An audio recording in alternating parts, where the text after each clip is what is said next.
What really drove Erwin Rommel, the most celebrated German general of the Second World War, a man who had been personally handpicked by Adolf Hitler, lavished with promotions, medals and public adoration, to the point where the Nazi regime decided he had to die?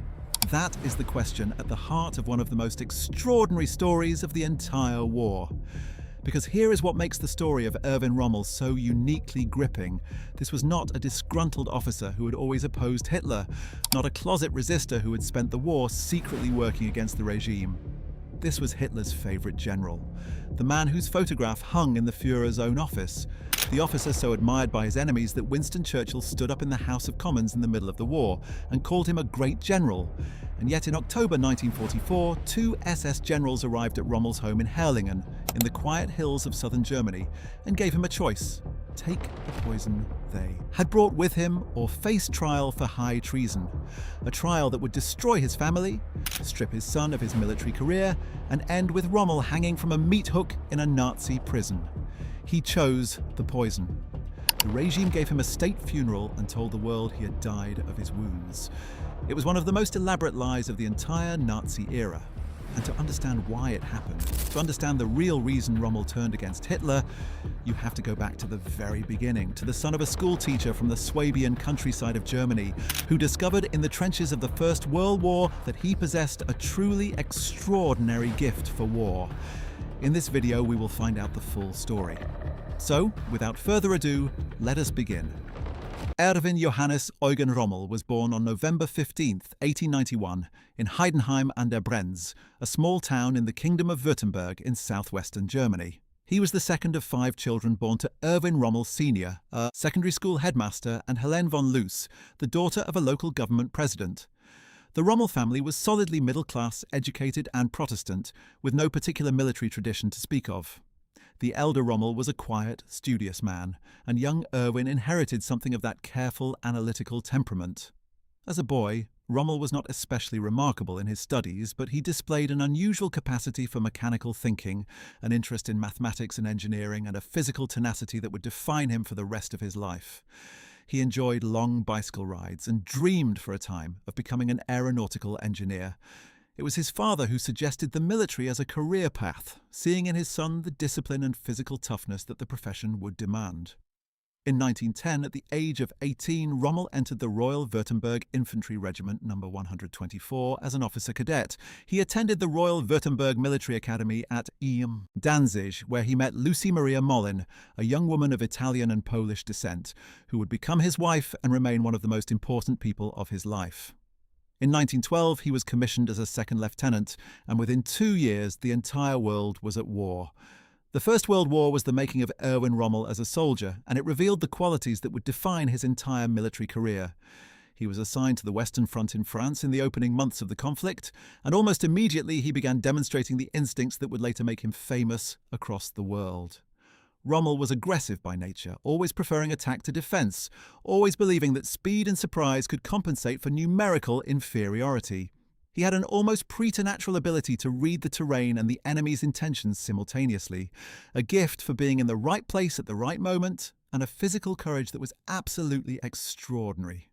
He was wounded 3 times during the war and earned the Iron Cross First Class in 1914 for extraordinary bravery under fire. But it was on the Italian front in 1917 that Rommel achieved the feat that would cement his reputation forever.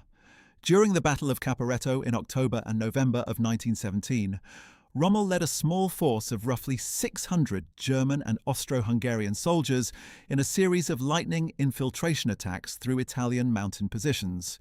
In the space of just 52 hours, his unit captured approximately 9,000 Italian soldiers and secured a mountain position of enormous strategic importance.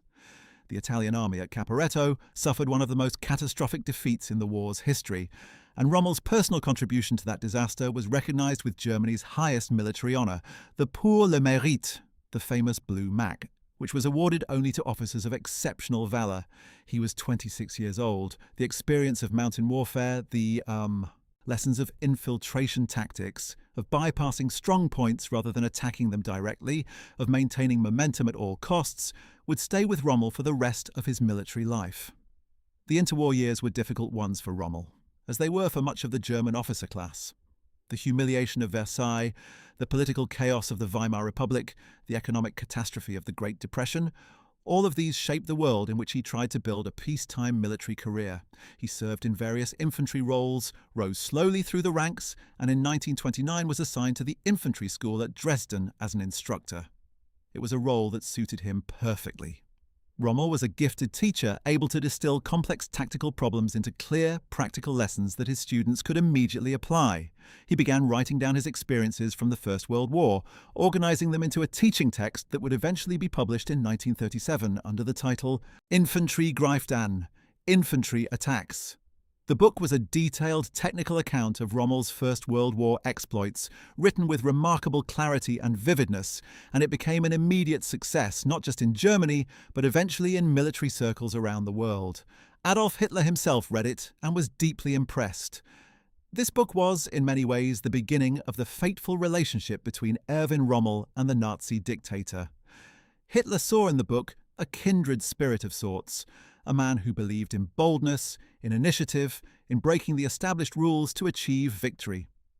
When the Nazis came to power in 1933, Rommel's career began to accelerate rapidly, though initially he had relatively little contact with the Nazi leadership itself.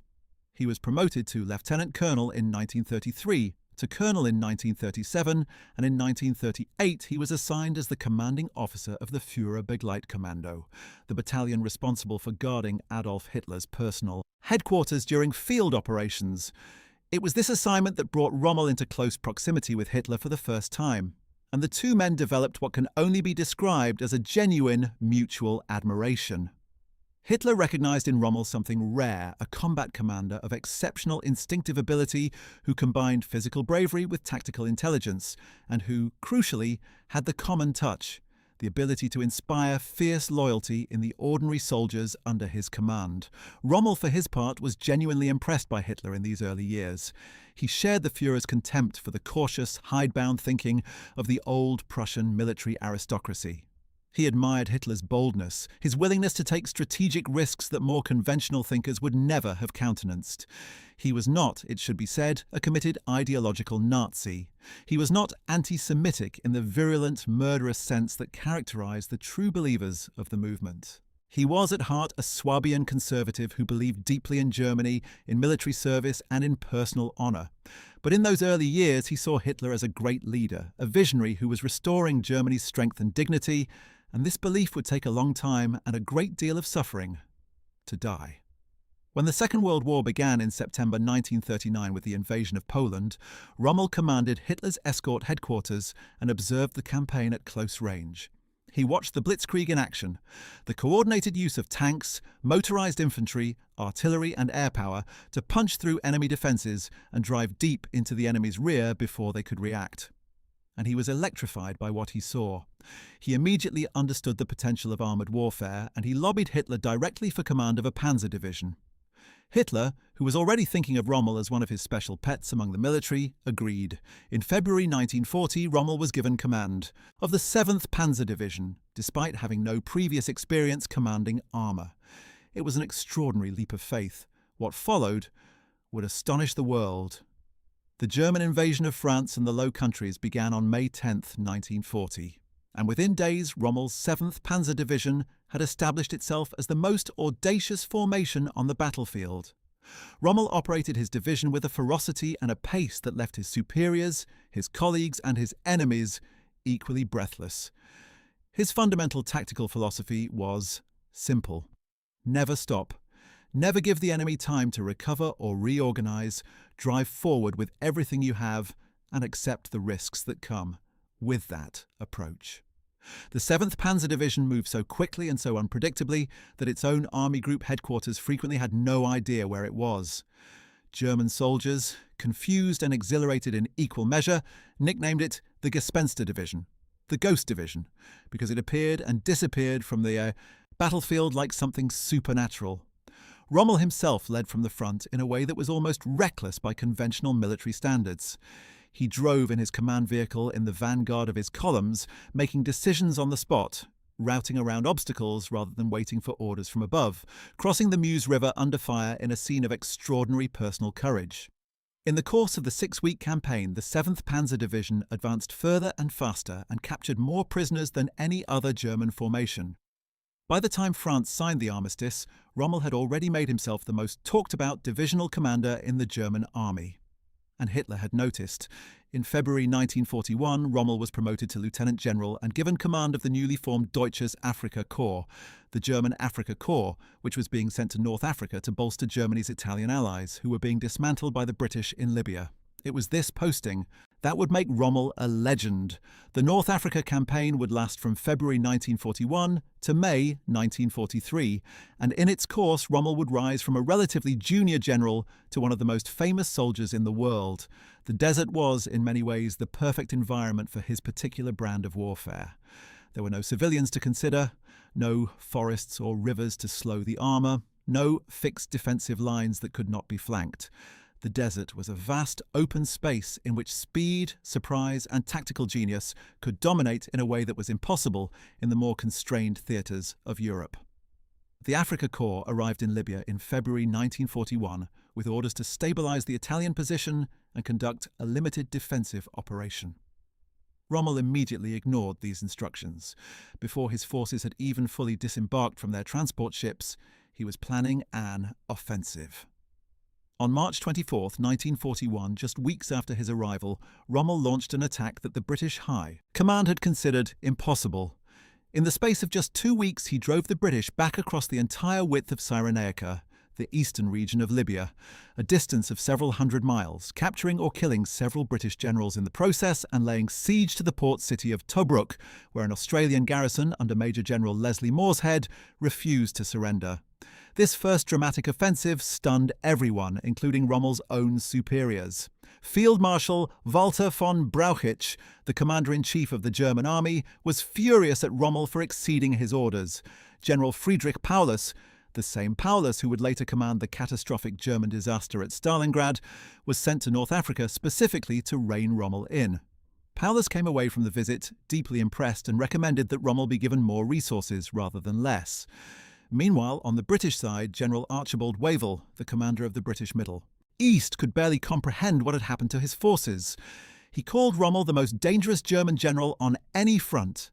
The siege of Tobruk, the seesaw battles across the Libyan and Egyptian deserts, the extraordinary duels of armour and artillery across hundreds of miles of featureless sand, all of this became the backdrop for what can only be described as a military romance, a story of individual genius operating at the outer limits of what was humanly possible. Rommel was promoted to General of Panzer Troops in June 1941, and to General Oberst, Colonel General, in January 1942. He was by now so famous that his name was known in every household in Britain as well as Germany. The British press had given him the nickname that would follow him to the grave, the Desert Fox. It was a tribute from his enemies, and an extraordinary one. Winston Churchill, who was fighting Rommel and the Afrika Korps with every resource at Britain's disposal, nevertheless felt compelled to acknowledge his opponent's qualities.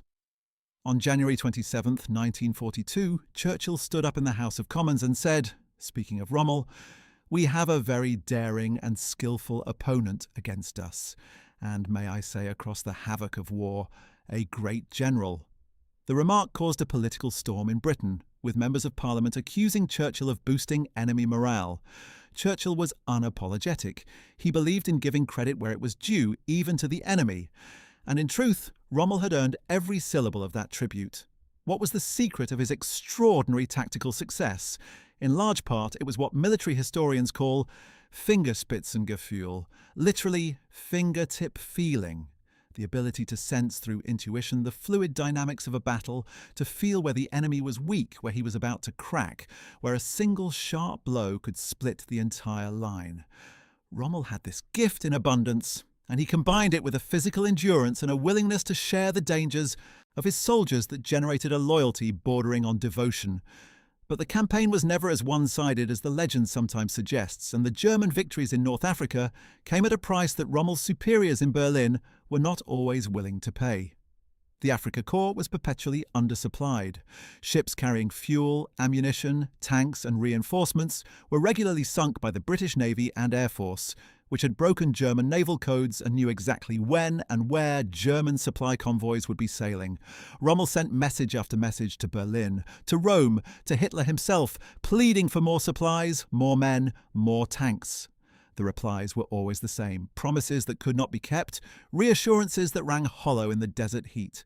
And yet Rommel kept fighting, kept attacking, kept defying what seemed like impossible odds.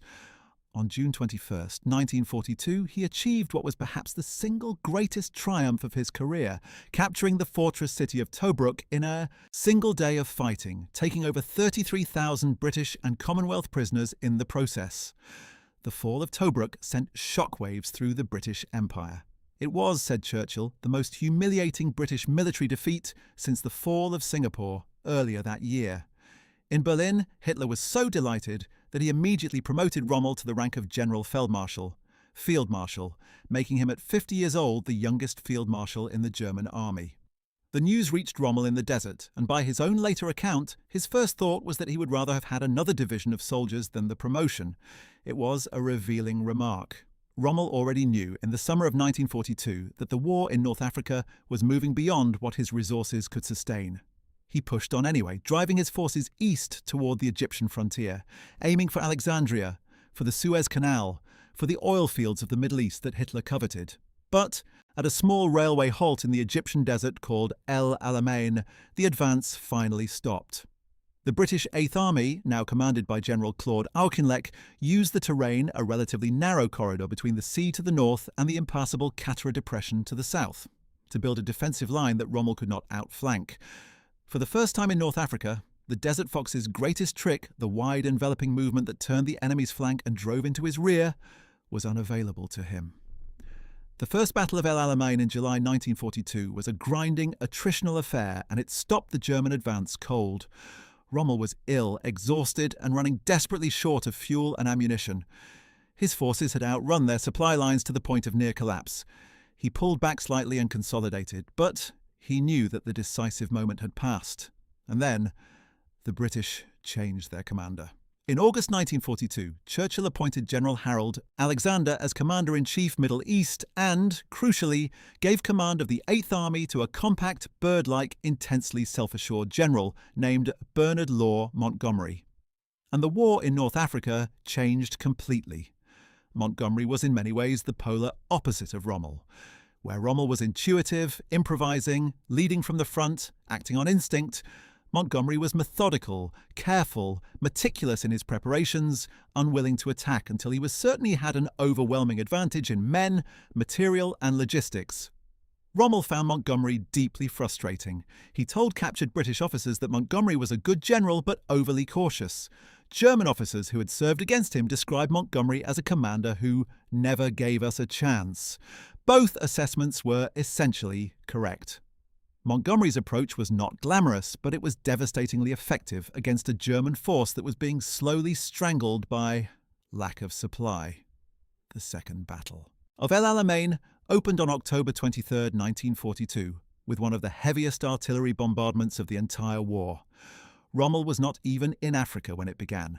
He had returned to Germany for medical treatment, suffering from nasal diphtheria, low blood pressure, and severe physical exhaustion caused by 2 years of almost continuous campaigning in one of the harshest environments on Earth. When the news of the British attack reached him, Hitler ordered him to return immediately. Rommel flew back to North Africa knowing what he would find. His forces desperately short of fuel and ammunition, outnumbered in tanks by a ratio of roughly 2-to-1, outnumbered in artillery and aircraft by even greater margins. He fought with everything he had for 12 days. And then, on November 2, 1942, he sent Hitler a message asking permission to conduct a fighting withdrawal westward to preserve the Afrika Korps for future battles, rather than sacrificing it in a hopeless stand. Hitler's reply came, back within hours, and it was the response that every soldier feared most from the Führer. Stand fast, do not retreat, victory or death. Rommel was stunned. He knew with absolute mathematical certainty, that to obey that order was to destroy his entire army.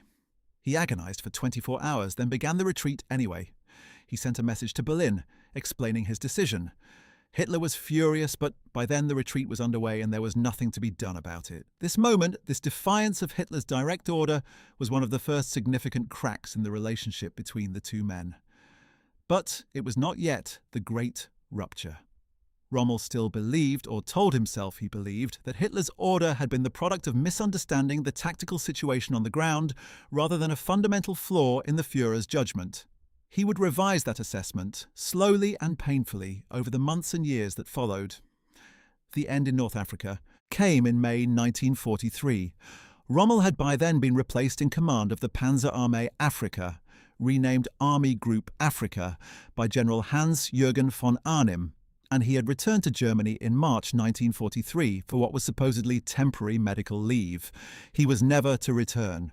In May 1943, some 230,000 German and Italian soldiers surrendered to the Allies in Tunisia, the largest German capitulation since Stalingrad. The Africa campaign was over. What followed for Rommel was a period of strange uncertainty, of waiting in limbo, while the Reich's war machine ground toward disaster on every front. He was given command of Army Group B in Italy in August 1943, but after the Allied invasion of southern Italy and the Italian armistice in September, his command was broken up and he was transferred.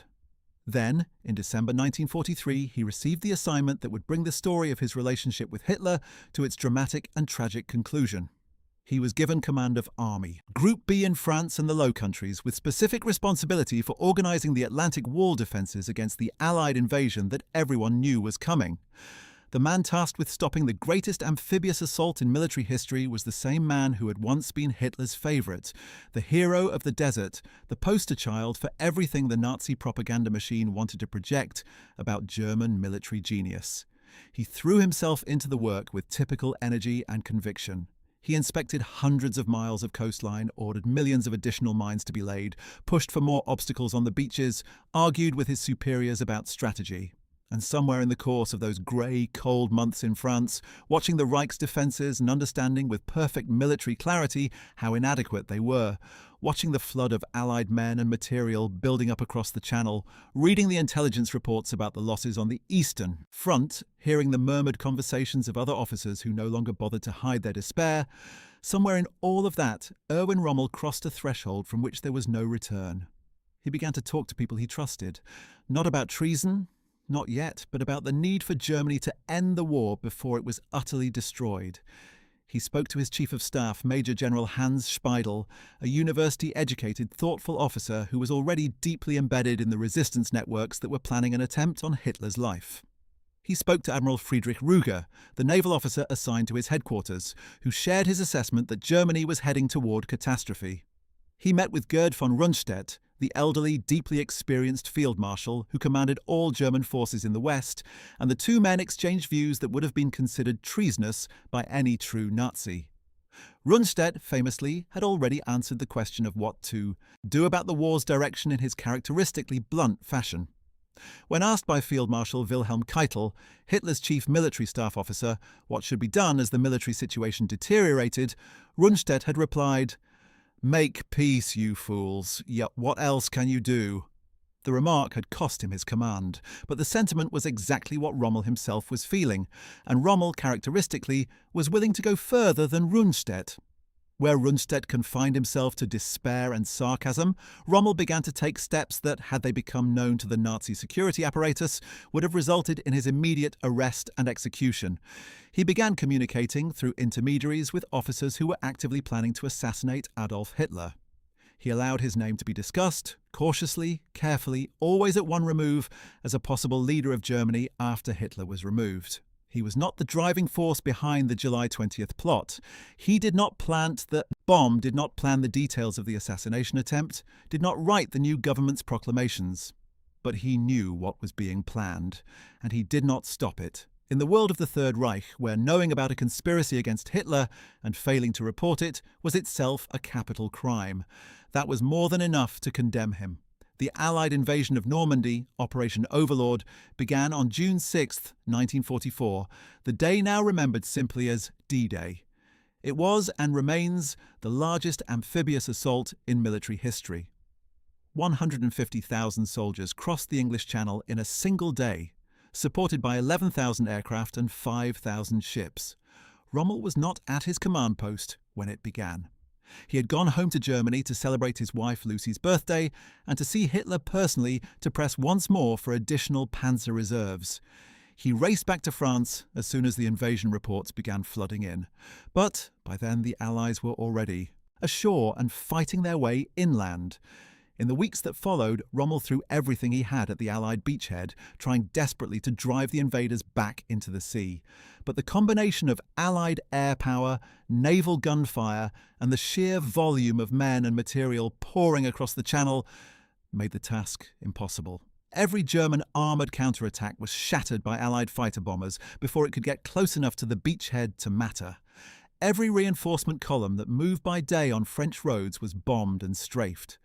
Rommel watched his forces being methodically ground down and drew the only logical military conclusion: the war in France could not be won, and the longer Germany continued to fight it, the worse the catastrophe would become. He sat down and wrote a memorandum to Hitler, a formal military document laying out the situation with brutal clarity. He wrote that the troops were fighting heroically, but that the disparity in resources was too great to overcome. He wrote that the German position in Normandy was unsustainable. He concluded by stating that, in his view, the political leadership must draw the necessary consequences from this military assessment. In Hitler's vocabulary, drawing the necessary consequences meant one thing: negotiating an end to the war. It was an extraordinary document for a German general to send to Adolf Hitler in 1944. And Hitler, who received it on July 15, 1944, did not reply. He never replied. Events had in any case already moved beyond memos and memoranda. 5 days later, on July 17, 1944, Rommel's staff car was attacked by British Typhoon fighter bombers on the road between Livarot and Vimoutiers in Normandy. The driver, Corporal Daniel, was killed outright. Rommel, sitting in the front of the vehicle, was thrown clear when the car crashed into a ditch at high speed. He suffered a massive skull fracture, shattering the left side of his face, damaging the left eye's socket, and causing severe brain injuries. He was found by a local Frenchman and transported to a German field hospital. His condition was critical for several days, and for a time it genuinely seemed as though he might die. He was moved progressively toward Germany as Allied forces advanced, and by August 1944 he was home in Herrlingen, near Ulm, in southwestern Germany, recovering slowly from his injuries. He could barely walk. He suffered from severe headaches, double vision, and periods of confusion. The man who 3 months earlier had been commanding one of the most important defensive operations in the history of warfare was now a semi-invalid, dependent on his wife Lucy for physical support, spending his days in the quiet garden of his villa in the Swabian hills, surrounded by the sounds of a peaceful countryside that must have felt surreally remote from the catastrophe unfolding everywhere else in Germany. It was in this condition, wounded, isolated, physically impaired, that Rommel received the news of July 20th, 1944. The assassination attempt had failed. Colonel Klaus von Stauffenberg had managed to place a briefcase bomb in Hitler's conference room at the Wolf's Lair headquarters in East Prussia, and it had detonated as planned. But Hitler had survived with minor injuries, largely because the briefcase had been moved further from him just before the explosion, and because the thick wooden table leg between Hitler and the bomb had absorbed much of the blast. Within hours, Hitler was on the radio announcing his survival and vowing vengeance against the conspirators. The wave of reprisals that followed was vast, systematic, and merciless. The Gestapo and the SS arrested, interrogated, and executed hundreds of people: soldiers, diplomats, civil servants, aristocrats, who were connected, however tangentially, with the conspiracy. Under torture, under the psychological pressure of interrogations that could go on for days, conspirators named names, and those names led to more names. And somewhere in those chains of accusation and confession, the name of Erwin Rommel appeared. It was not perhaps in the most direct connection. The central plotters knew that Rommel was recovering from his wounds and had not been included in the detailed planning of the assassination attempt. But his name had been mentioned as a potential figure for post-Hitler Germany. Mentioned by Speidel, mentioned by other officers, mentioned in conversations and documents that the Gestapo was now piecing together with methodical, terrible precision. Speidel himself was arrested in September 1944. Under interrogation, he managed the extraordinary feat of protecting Rommel as much as possible, while still providing enough information to save his own life. But the threads connecting Rommel to the conspiracy were multiplying, and the Nazi security apparatus was pulling on every one of them. Hitler himself was presented with the evidence against Rommel in late September and early October 1944. What happened next reveals something important about the complexity of Hitler's psychology, particularly where Rommel was concerned. A straightforward arrest and trial, like those of the other conspirators, would have been the obvious course of action, but Hitler hesitated. Partly this was tactical. Rommel was the most popular military figure in Germany, possibly more popular at that moment than Hitler himself, and arresting and publicly trying him for treason risked catastrophic damage to home front morale at a moment when the regime desperately needed the German people to believe that victory was still possible. Partly it was perhaps something more personal. For all that Hitler had grown increasingly angry with Rommel over the past 2 years, the retreat from Alamein, the defeatist memos, the insubordination, there remained something of the old relationship between them, some residual echo of the days when Rommel had been Hitler's chosen champion, the golden general whose victories in the desert had seemed to fulfill all of Hitler's fantasies about heroic German arms. Whatever the reason, Hitler chose not to arrest Rommel publicly. Instead, he sent 2 generals, Field Marshal Wilhelm Keitel's representative General Wilhelm Burgdorf and General Ernst Meisel, to Herrlingen on October 14, 1944. They arrived at noon. Rommel had been expecting some kind of summons or confrontation. Speidel's arrest had made it clear that the investigation was moving in his direction. He had spoken to Lucy about the possibility that things might end badly.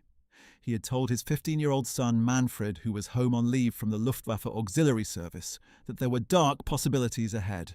He was as prepared as a man could be for what came next. The 2 generals sat down with Rommel in his private study and presented him with the regime's offer. They had evidence, they said, and the evidence was real, however, incomplete, that Rommel had been aware of the conspiracy against Hitler. He had a choice. He could drive with them to Berlin and stand trial before the People's Court, the same court that was currently processing the other conspirators in sessions that were deliberately humiliating and brutal, presided over by the ranting judge Roland Freisler, ending in death sentences that were carried out with deliberate sadism, the condemned men strangled slowly with piano wire, the executions filmed for Hitler's personal viewing.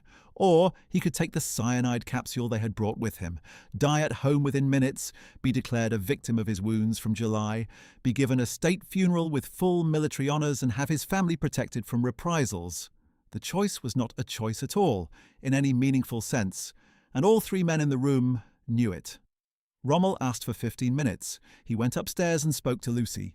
He told her what was happening with a calm that she later described as extraordinary given the circumstances. He came back downstairs, spoke briefly to Manfred, who was waiting anxiously outside. He said, according to Manfred's later account, "I shall be dead in a quarter of an hour." He walked to the general's waiting car. He was driven a short distance from the house, and there, in the car on a country road in the Swabian hills of Germany, on October 14, 1944, Erwin Rommel took the cyanide capsule that the SS had provided. He was dead within seconds. He was 52 years old. The body was taken to the local hospital at Ulm, where the death was recorded as the result of the brain injuries sustained in July, a plausible enough explanation given his known condition and the severity of those injuries. Hitler sent a message of condolence to Lucy and ordered a state funeral. Rommel was given the full honours of a German hero, the lying in state, the military escort, the speeches praising his valour and sacrifice. Field Marshal von Rundstedt delivered the funeral oration, standing over the coffin of a man whose actual fate he almost certainly knew or suspected, and spoke the required words of praise. The lie was maintained completely, and it was maintained not just for the duration of the war, but for a time afterward as well. It was not until after the war ended, when Lucy Rommel and Manfred Rommel began speaking about what had really happened, that the truth began to emerge. The story of the 2 generals with the cyanide capsule, the choice in the study, the brief farewell, all of it became known, and it transformed the historical understanding of Erwin Rommel completely. Because here is what the story of Rommel's death reveals, and why it matters so profoundly both historically and humanly. The Nazis went to such elaborate lengths to conceal the nature of his death precisely because they feared the truth. They feared what it would mean for German morale, for the myth of National Socialist unity, for the narrative of heroic sacrifice that the regime was still desperately trying to sustain in the final terrible months of the war, if it became known that the most popular general in Germany had been compelled to kill himself because he had turned against Hitler. They feared it because it was true, because Rommel had, in his own way, come to understand that Hitler was leading Germany to destruction, and had tried, too late and too cautiously perhaps, to do something about it. The question that historians have argued about ever since is exactly how far that understanding had gone, and exactly what Rommel had actually done as a result of it. Was he a genuine resistor, a man who had actively committed himself to the overthrow of the Nazi regime? Or was he something more ambiguous, a man who had lost faith in Hitler's leadership without quite having the commitment or the opportunity to translate that loss of faith into concrete action? The answer, almost certainly, lies somewhere between these poles, and understanding exactly where requires a careful examination of all the evidence. The conversations, the meetings, the documents, the testimonies of those who knew him. The most important figure in understanding Rommel's relationship with the resistance is his chief of staff in France, General Hans Speidel. Speidel was, by the time he joined Rommel's headquarters in April 1944, already deeply connected to the resistance network. He had been an academic before the war, he had a doctorate in history, and he moved in intellectual and aristocratic circles, where opposition to Hitler had been gestating for years. He brought to Rommel's headquarters not just his military skills, but a set of connections and a perspective that were entirely different from those of the typical German general. Speidel introduced Rommel to other resistance figures, facilitated meetings, created the conditions in which conversations could happen. That would have been fatal if overheard by the wrong person. Through Speidel, Rommel met Caesar von Hofacker, a Luftwaffe officer and cousin of Claus von Stauffenberg, who was one of the key figures in the resistance network in France. Hofacker spoke to Rommel on several occasions about the conspiracy, and these conversations appear to have been the most direct contact Rommel ever had with the actual plotters of the assassination attempt. What did Rommel say in those conversations? The evidence is fragmentary, as it inevitably must be when discussing things said in secret in 1944. But what seems clear is that Rommel expressed his conviction that Hitler must be removed, that the war must be ended, and that he was willing to have his name associated with a future German government, while maintaining reservations about assassination as the method of achieving Hitler's removal. Rommel seems to have believed or to have convinced himself that Hitler should be arrested and put on trial rather than killed outright, a preference that may have reflected genuine scruples about assassination, or may have been a kind of psychological self-protection, a way of participating in the conspiracy while maintaining a degree of distance from its most extreme element. Beyond the question of Rommel's precise relationship with the July 20th conspirators, there is the broader question of how and why the most celebrated German general of the war arrived at the point of contemplating resistance to the regime that had made him famous. The answer to this question is not simple, and it did not come all at once. It came in stages through a series of experiences and realizations that accumulated slowly over the years of the war, and that formed a pattern of disillusionment that was, by 1944, complete. The first element was purely military. Rommel came to understand with a clarity that his position on the front line gave him, and that the armchair strategists in Berlin lacked, that Germany was losing the war. He understood it in North Africa when he was watching his forces starve for want of supplies, while Hitler dismissed his requests for reinforcement. He understood it more completely after El Alamein, when 230,000 of Germany's best soldiers were lost in Tunisia. He understood it in France in 1944, when he watched Allied air power make daylight movement of German forces almost impossible, and calculated the mathematics of attrition that told him the Allies could replace every tank and every man they lost, while Germany could not. Military reality was the foundation of his disillusionment, but there was more to it than pure military calculation. There was also a growing moral horror, a dawning recognition of what the Nazi regime was actually doing in the territories under its control. Rommel in North Africa had run a campaign that was, by the standards of the Second World War, relatively clean. He did not involve himself in atrocities, did not cooperate with the SS in the murder. of civilians or prisoners, and when a direct order came from Hitler that Jewish soldiers taken prisoner were to be killed, rather than treated as prisoners of war, Rommel reportedly destroyed the order rather than transmitting it. This was not heroism on a grand scale, but it was a refusal, and it distinguished him from many of his contemporaries. As the war progressed and the reality of what the Nazi regime was doing to the populations under its control became impossible to ignore, Rommel's discomfort with the regime he served deepened correspondingly. He was not, it must be said, someone who had taken early or courageous public stands against the Holocaust or other Nazi atrocities. He had not broken with Hitler over the murder of the Jews, but there was in him something, a residual decency perhaps, an old-fashioned military code of honor that found the regime's methods deeply offensive, that made him susceptible to the arguments that the resistance was making. And then there were the personal factors, the experiences that shaped his understanding not through abstract reasoning, but through direct, visceral encounter with the consequences of Hitler's leadership. The most important of these was probably the experience of the North Africa campaign itself. Not just the military defeat, but the specific humiliations that preceded it. The experience of sending message after message to Berlin, begging for the resources to maintain the campaign, and receiving either silence or promises that were never kept. The experience of Hitler's order after El Alamein, stand fast, victory or death, which Rommel had disobeyed because to obey it would have been to destroy his army for nothing. The experience of being the man who had won brilliant victories for Hitler in the desert, only to be abandoned when the tide turned and the resources needed to hold were not provided. Rommel felt betrayed, in a quite personal sense, by Hitler's conduct of the North Africa campaign.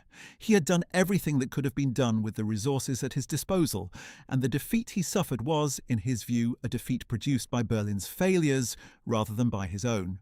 This sense of having been failed by the leadership, of having been used and then discarded, gave his later disillusionment a sharp personal edge that went beyond mere military calculation.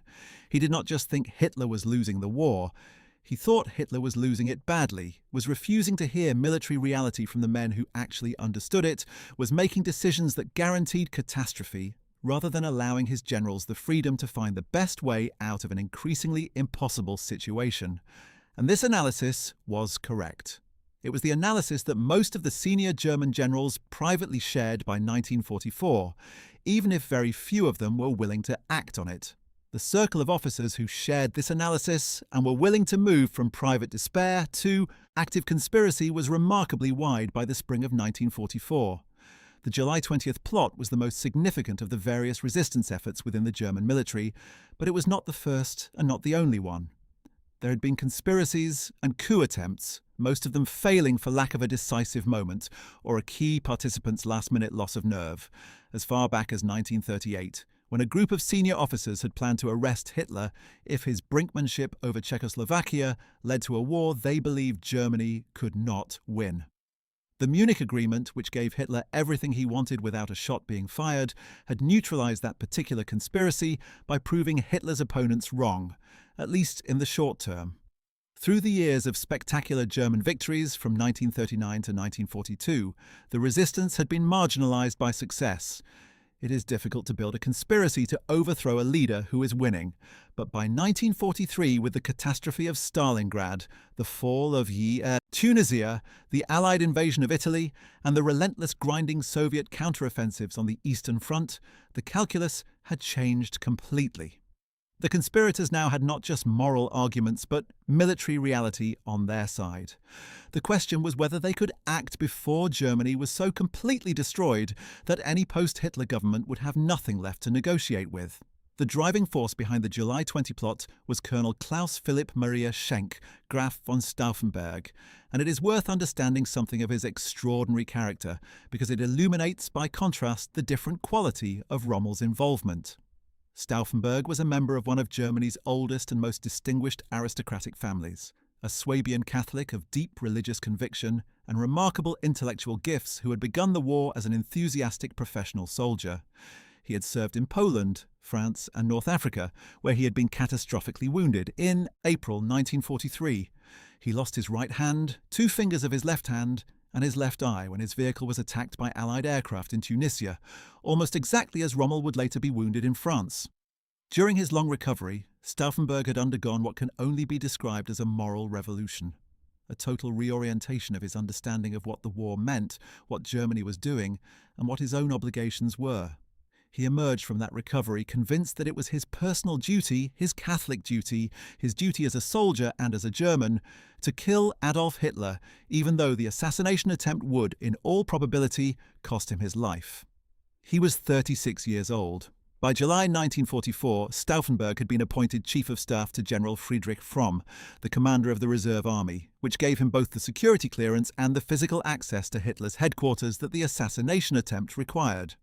On July 20th, 1944, he carried a briefcase containing 2 pounds of British-made plastic explosive into Hitler's conference room at the Wolf's Lair, placed it as close to Hitler as possible, excused himself from the room, and left.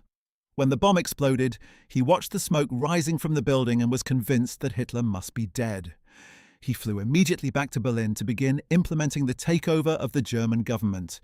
He did not know that the briefcase had been moved, that Hitler had survived, that the coup was already failing before it had properly begun. By midnight on July 20th, Stauffenberg had been arrested in Berlin and shot in the courtyard of the Bendler Block, the army headquarters, alongside 3 of his fellow conspirators. He died shouting, "Long live sacred Germany." He never knew whether his sacrifice had been in vain or not. He never knew the full extent of what the Gestapo would do to the conspiracy's broader network in the weeks and months that followed. The post-plot reprisals were, even by Nazi standards, extraordinarily savage. Hitler was consumed with a rage that went beyond anything his entourage had seen before, a rage compounded by terror. For the first time, he had genuinely nearly died, and the shock of it, combined with the realization that the conspiracy ran deep into the heart of his own officer corps, produced a response of total, systematic vengeance. The People's Court, under its deranged president Roland Freisler, conducted show trials designed not to establish guilt but to humiliate, degrade, and destroy the accused before their inevitable executions. The defendants were stripped of their belts and suspenders so that they had to hold up their own trousers during the proceedings. They were denied the right to counsel in any meaningful sense. Freisler screamed at them, interrupted their attempts to speak, called them traitors and cowards. The trials were filmed, and the films were shown to groups of Nazi officials as a kind of entertainment and to Wehrmacht officers as a warning. The executions, carried out at Plötzensee prison in Berlin, were designed to be as agonizing and degrading as possible. The condemned men were stripped naked and hanged with nooses made from thin cord or piano wire, suspended from meat hooks, dying slowly and with great suffering while the process was filmed for Hitler's viewing. In the months following July 20th, 1944, nearly 5,000 people were arrested and roughly 200 were executed, though the full scope of the reprisals extended to at least this number and possibly considerably more. The conspiracy's reach extended from professional soldiers like Stauffenberg through career diplomats, civil servants, trade unionists, clergymen, academics, and members of the old German nobility, men and women who had, in various ways and to various degrees, decided that the Nazi regime must be opposed, and had acted on that decision at the cost of their lives. Among those executed were Field Marshal Erwin von Witzleben, the highest-ranking officer in the conspiracy, who had been designated as the future commander-in-chief of the German armed forces in the post-Hitler government, and General Erich Höppner, who had been dismissed from the army by Hitler in 1942 for conducting an unauthorized retreat on the Eastern Front. Both men were subjected to the full degradation of Freisler's court and the Plötzensee gallows. The list of the dead reads like a cross-section of everything that was thoughtful, principled, and humane in German public life. Against this background of systematic mass murder, the regime's treatment of Rommel can be understood as what it truly was: an act of expediency, a concession by the Nazi leadership to the realities of public opinion and military morale. By October 1944, Germany was fighting desperate defensive battles on every front. The Western Allies had broken out of Normandy and were racing toward the German border. The Soviets had driven the Wehrmacht back hundreds of miles on the Eastern Front. Germany's cities were being pulverized by Allied bombing campaigns that were reducing them to rubble. The German population, exhausted and frightened, was clinging to whatever symbols of national purpose and military excellence it could find. Rommel was one of those symbols, possibly the most powerful one still living. To arrest him, put him in a cage before Friesler, and hang him from a meat hook would have been to commit a piece of political suicide that even Hitler, in his increasingly unhinged state, could recognize as counterproductive.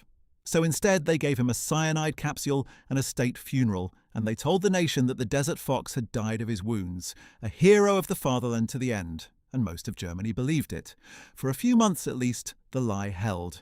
It was only after the war, in the testimony of Lucy Rommel and Manfred Rommel, in the memoirs and interviews of the various officers who had known the truth, that the full picture became clear. The question of what the post-war world should make of Erwin Rommel has occupied historians and the broader public ever since. In the immediate post-war years, there was a powerful tendency, particularly in Britain and America, where his legend as the Desert Fox had been established during the war itself, to embrace a largely heroic narrative. He was the good German, the professional soldier who had fought honourably, who had been forced to serve an evil regime but had eventually turned against it, who had died as a result of his resistance. This narrative was comforting in various ways. It reassured the Allies that their German opponents had not all been dedicated Nazis. It gave West Germany, struggling to rebuild its identity and its self-respect after the catastrophe of the Nazi era, a military figure of whom it could be proud without shame. Rommel's son Manfred, who would go on to have a distinguished career as a politician and eventually as Lord Mayor of Stuttgart, actively cultivated this heroic image of his father and spent much of his public life defending it. The Rommel myth, the idea of a clean, honourable general who was in some fundamental sense a better man than the regime he served, became deeply embedded in West German military culture, and it has not entirely disappeared even now. But the heroic narrative has also been seriously challenged by a generation of historians who have examined the evidence more carefully and found it considerably more complex. The criticisms of the heroic narrative fall into several categories.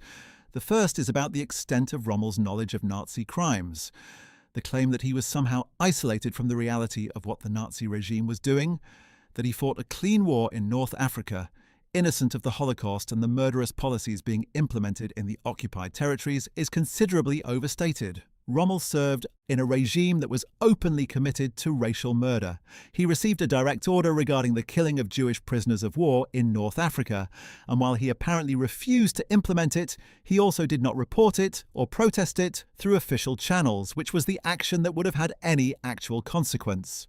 His famous gallantry in the Desert Campaign existed within a broader context of German aggression and occupation, of which he was an instrument, however relatively scrupulous compared to other commanders. The second category of criticism concerns his relationship with the July 20th conspiracy.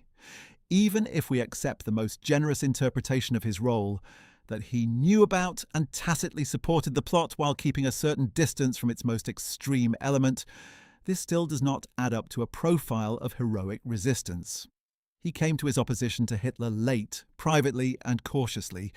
He did not risk his life for his convictions in the way that Stauffenberg and the other conspirators did. He was discovered and given a relatively dignified death partly because of his celebrity, while other conspirators of equal or lesser culpability died agonizingly. None of this makes him a villain. It makes him a human being, a complicated, gifted, ultimately tragic figure who served a monstrous regime with great skill for most of the war, who was slow to understand the full nature of what he was serving, who, when he finally did understand it, found himself in a position where meaningful resistance was no longer possible, and who faced his own death with a composure that was entirely consistent with the personal qualities he had demonstrated throughout his life. The real reason Rommel betrayed Hitler, to the extent that the word betrayal even captures what happened, was not a sudden flash of moral revelation, but the slow, grinding accumulation of military reality, personal humiliation and moral horror that left him unable, by the spring of 1944, to see any path forward that did not involve the removal of the man who had made him famous and was now guaranteeing Germany's destruction. He came to the same conclusion that many thoughtful Germans came to in those years, that Hitler had to go, but he came to it in his own way, in his own time, shaped by his own particular experiences and character. To fully understand the context of Rommel's story, it is essential to understand the broader world of German generalship in the Second World War, and particularly the relationship, so often one of profound tension, mutual suspicion, and ultimately catastrophic dysfunction, between Hitler and his senior military commanders. Rommel was not the only German general to have conflicts with Hitler, nor was he the only one whose fate was decided by the intersection of military failure, political suspicion, and personal dynamics with the Führer. The story of Germany's top military commanders after the war is, in many ways, a continuation of the story of their wartime relationship with Hitler, and examining those fates helps illuminate the world in which Rommel lived and died. Field Marshal Walter von Brauchitsch, the commander-in-chief of the German army from 1938 to 1941, was one of the most senior figures in the German military establishment, and his fate after the war was shaped by the same forces that shaped so many others. Born into a military family, Brauchitsch built a career in the German army spanning several decades, rising to its highest ranks through a combination of genuine military competence and the kind of political adaptability that the Nazi era demanded.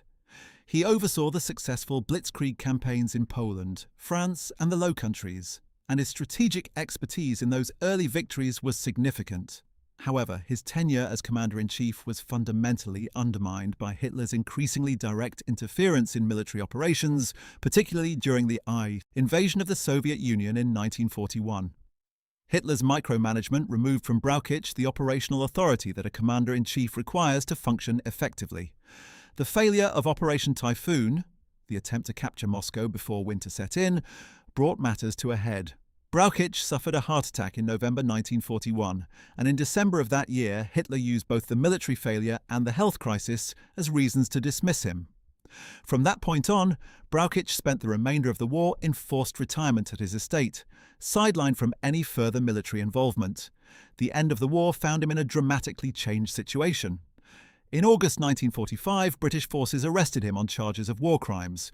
He was held in custody for 3 years, awaiting trial for his actions during the war, a period of legal limbo that was deeply uncertain and distressing for a man of his age and health.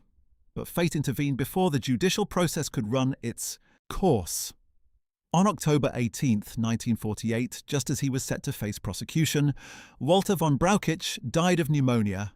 His death before trial raised fundamental questions about justice and accountability for high-ranking military leaders, questions that would echo through the post-war trials for years afterward.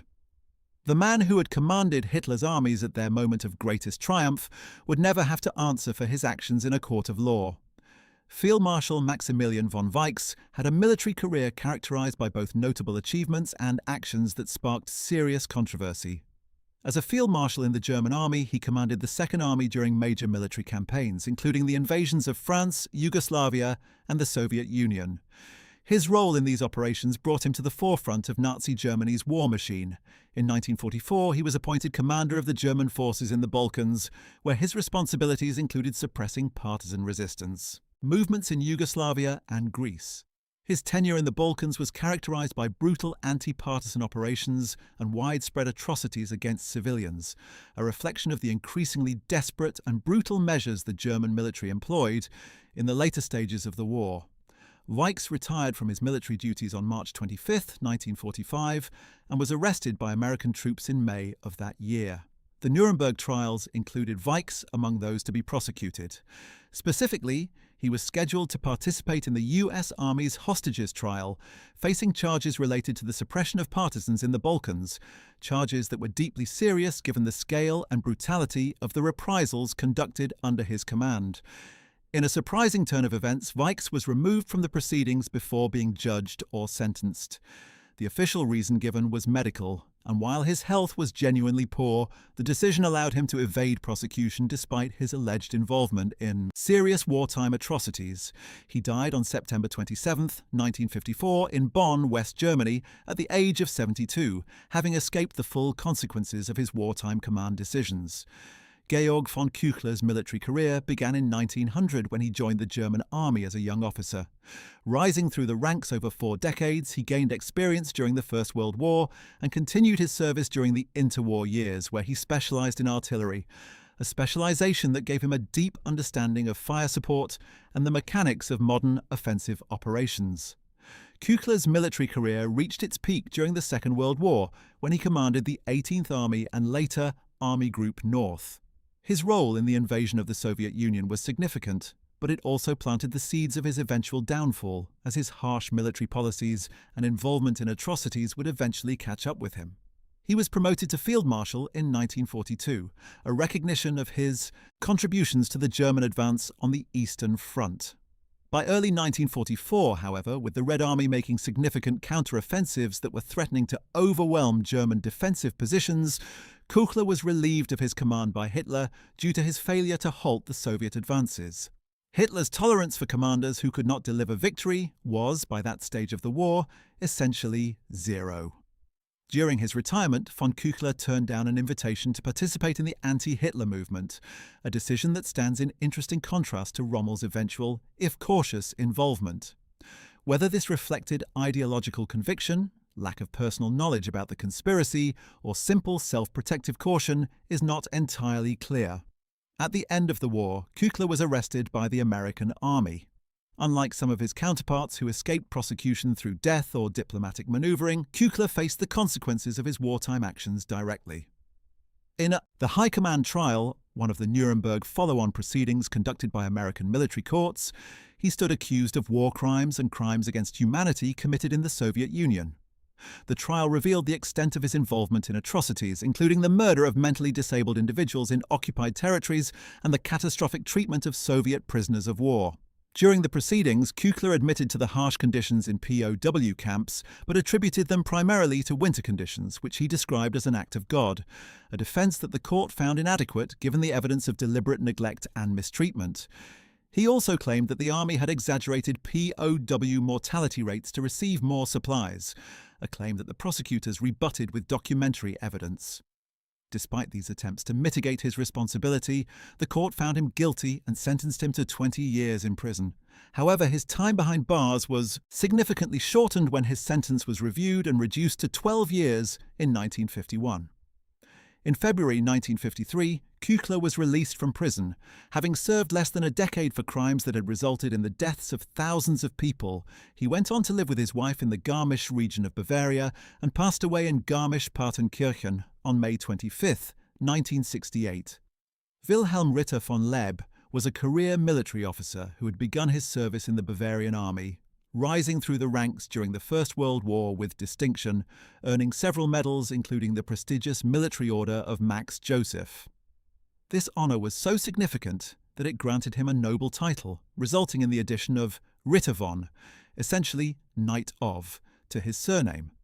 Lieb commanded Army Group C during the invasion of France in 1940, playing a key role in the rapid defeat of French forces and earning a promotion to Field Marshal as a reward for his contributions to that campaign. On March 30th, 1941, Lieb was among over 200 senior military officers who attended a speech delivered by Adolf Hitler in which the Führer detailed his vision for an ideological war of annihilation against the Soviet Union. A war that would be fought not according to the laws of war, but according to the murderous principles of Nazi racial ideology. This speech was a defining moment because it placed every officer who heard it in a position of moral complicity.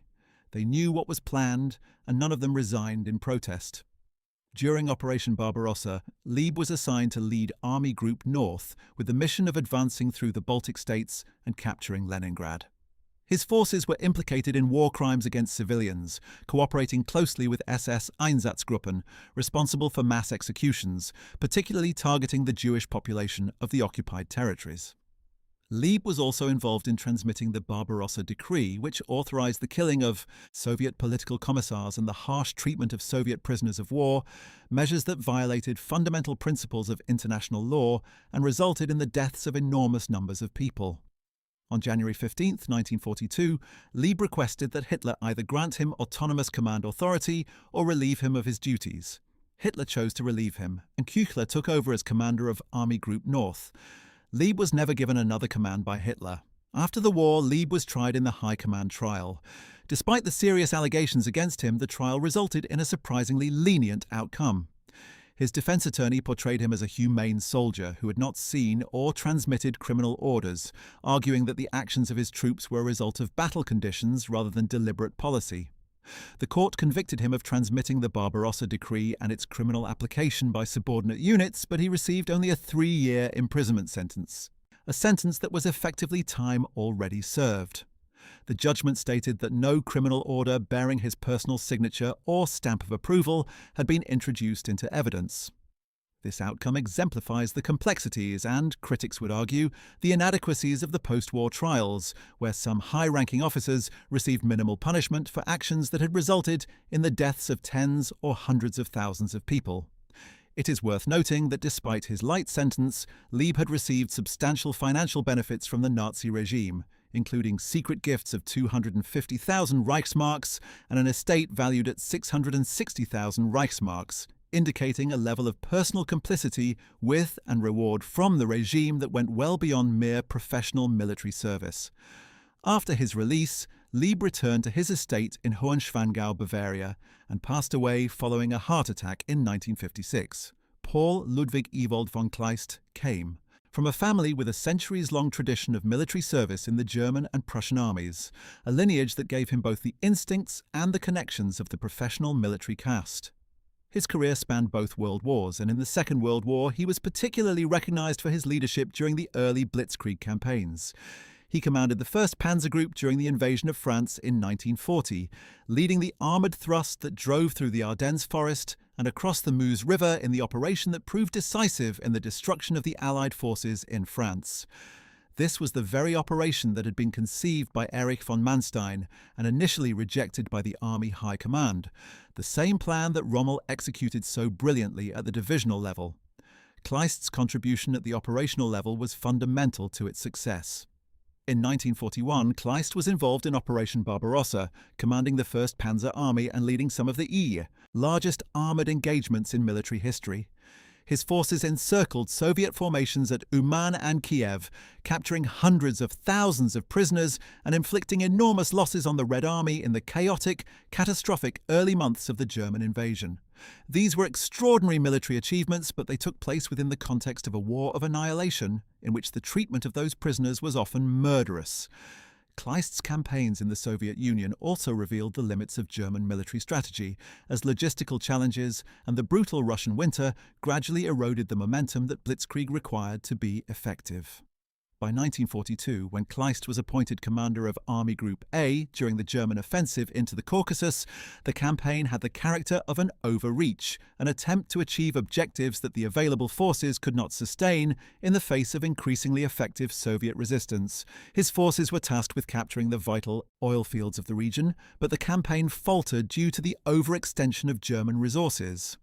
By early 1943, the Germans were forced to retreat from the Caucasus in a withdrawal that marked one of the decisive turning points of the war.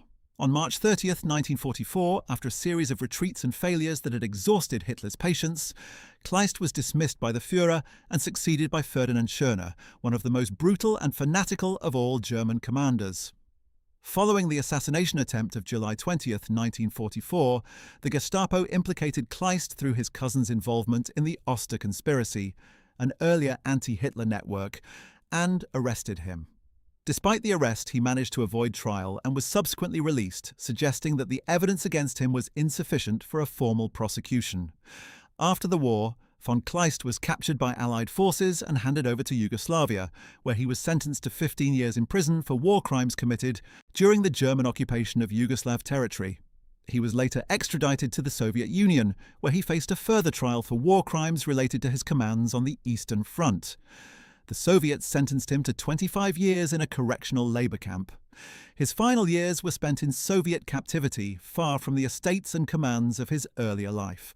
On November 13, 1954, he died of heart failure while imprisoned at Vladimir Central Prison in Russia, making him one of the highest-ranking German officers to die in Soviet custody.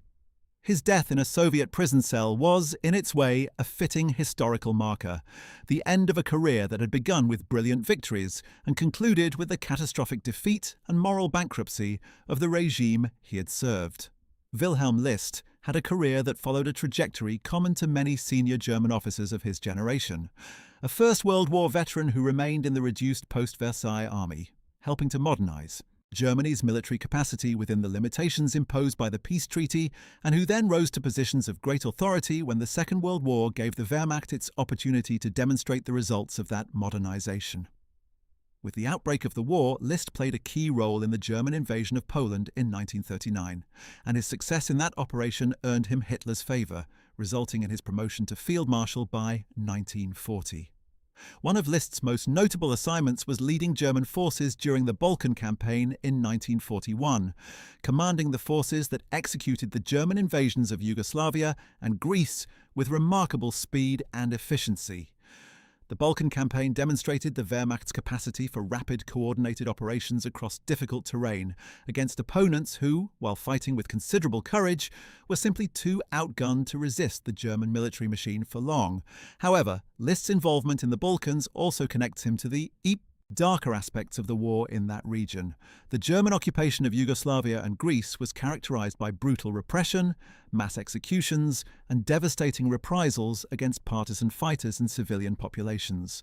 The extent of List's personal involvement in ordering or approving specific atrocities remains debated by historians, but his position as the commanding officer inevitably links him to the war crimes committed by German forces under his authority. In 1942, List's career ended abruptly during Case Blue, the German summer offensive on the Eastern Front, when his forces faced logistical challenges and fierce Soviet resistance in the attempt to seize the Caucasus oil fields. And Hitler, who had taken personal command of the situation, dismissed him when the operation faltered. List was later arrested by Allied forces and tried in the hostages trial, one of the Nuremberg follow-on proceedings, where German generals were prosecuted for war crimes in the Balkans.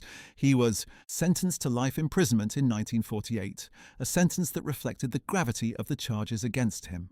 However, he was released in 1953 due to ill health, a release that proved considerably premature by historical standards, as he went on to live for 19 more years, passing away on August 17, 1971, at the age of 91. The career of Field Marshal Gerd von Rundstedt provides another essential thread in the tapestry of German generalship during the Second World War, and his fate after the war illuminates both the inconsistencies of post-war justice and the ways in which age and health became factors in determining who faced consequences and who did not. Rundstedt was one of the oldest and most senior of all German generals, a man who had begun his military career before the First World War and who brought to the Second World War a style of command formed in an entirely different era. He had retired before the war began but was recalled in 1939 to lead Army Group South during the Polish invasion, demonstrating that even at 64 years of age, his military abilities were still valuable to the Wehrmacht. He commanded Army Group A in France in 1940, the formation that implemented Manstein's revolutionary Ardennes plan and destroyed the Allied position in France. He commanded Army Group South in the early stages of Operation Barbarossa. He was dismissed in December 1941 for allowing the retreat from Rostov, reinstated as Western Commander-in-Chief in 1942, dismissed again in July 1944 after the Normandy landings proved impossible to contain, reinstated again in September 1944, and finally dismissed by Hitler in March 1945. The pattern of dismissals and reinstatements reflected both Rundstedt's genuine indispensability, there were simply very few German commanders of his experience and authority, and the dysfunction of a system in which Hitler's emotional responses to battlefield reverses regularly overrode rational personnel decisions. It was Rundstedt's famous response to Keitel's question about what should be done. "Make peace, you fools! What else can you do?" that captures the essence of his attitude toward the war's direction in its final stages. On May 1, 1945, the day after Hitler's suicide in Berlin, troops from the 36th Infantry Division made Rundstedt a prisoner of war. During his interrogation, he suffered a heart attack, a medical event that would cast a long shadow over the subsequent legal proceedings. He was moved between detention camps in southern Wales and Suffolk in Britain, where he faced charges of war crimes during the invasion of the Soviet Union, specifically related to his assistance in implementing von Reichenau's Severity Order, a document that had authorized mass murder of civilians in occupied Soviet territory. However, due to his advanced age and his continuously deteriorating health, Rundstedt was never put on trial. He was released in July 1948 and spent his retirement in Lower Saxony, troubled by the heart conditions that had plagued him since his capture, until his death on February 24, 1953. He was 77 years old. Like Brauchitsch, like Weichs, He died without ever having to answer formally for his wartime conduct, a failure of accountability that the victims of the crimes committed under these men's authority and their families experienced as a profound injustice. Albert Kesselring was perhaps the most versatile of all German commanders, a man whose military career embraced ground, air, and joint operations in a way that few of his contemporaries could match. His pleasant manner and habitual smile won him the affectionate nickname Smiling Albert among those who held him in high regard, a nickname that sits uncomfortably alongside the reality of what occurred under his command. Kesselring had served in the First World War before transitioning to the Luftwaffe in 1935, where he rose rapidly to become Chief of the General Staff of the Air Force. In the Second World War, he led air fleets in Poland and France, played a significant role in the Battle of Britain, and then took up the position of Commander-in-Chief South following the German entry into the Mediterranean theatre. It was in Italy that Kesselring's military reputation was most fully established. Following the Allied invasions of Sicily and Italy in 1943, he devised a series of defensive strategies that delayed the Allied advance through the Italian peninsula for over a year, conducting a fighting withdrawal up the spine of Italy that made brilliant use of terrain and showed exceptional skill at making the most of limited and declining resources. He took over as Commander-in-Chief West in March 1945, but could not stop the Allied push into Germany and ultimately surrendered the southern German forces on May 7, 1945. His loyalty to Hitler had been complete and unwavering throughout the war. In October 1945, he was called as a witness in the Allies' First War, Crimes Trial after the war, and 2 years later, in 1947, a British military court in Venice found him guilty of war crimes. He was convicted specifically for ordering the execution of 335 Italian civilian hostages in what became known as the Ardeatine Cave Massacre in March 1944, carried out in retaliation for an Italian partisan attack that had killed 33 German soldiers. The mathematics of Nazi reprisal policy, 10 civilian lives for every German soldier, produced a massacre of extraordinary brutality. Kesselring was initially sentenced to death on May 6, 1947, a sentence that was subsequently commuted to life imprisonment through the intervention of various British military figures who testified to his professional qualities. He was pardoned and released in 1952 because of his declining health, after which he became involved in numerous veterans associations and participated actively in the public debate about German rearmament. He passed away in 1960, having lived long enough to see West Germany integrate itself into NATO and to witness the beginning of the German economic miracle that would transform the country he had served. Field Marshal Erich von Manstein occupies a particular position in the history of German generalship because he was widely regarded, both by contemporaries and by subsequent military historians, as the finest operational commander of the entire war on either side. His military genius was genuine and extraordinary, but it operated in service of a regime whose crimes he was far from innocent of. Manstein started his service in the Second World War as the Chief of Staff to General Gerd von Rundstedt during the invasion of Poland in 1939. It was in that role that he developed the plan for the invasion of France, the bold thrust through the Ardennes that would bypass the Maginot Line and hit the Allied forces in their exposed rear. This plan was initially ignored by the German High Command, which had prepared a conventional frontal attack that might have produced a less decisive result. Manstein argued for his plan so persistently and effectively that it eventually reached Hitler's attention, and the Führer, who shared Manstein's taste for bold, unconventional strategic thinking, embraced it immediately and ordered it implemented. The result was the most stunning military victory of the war's early years.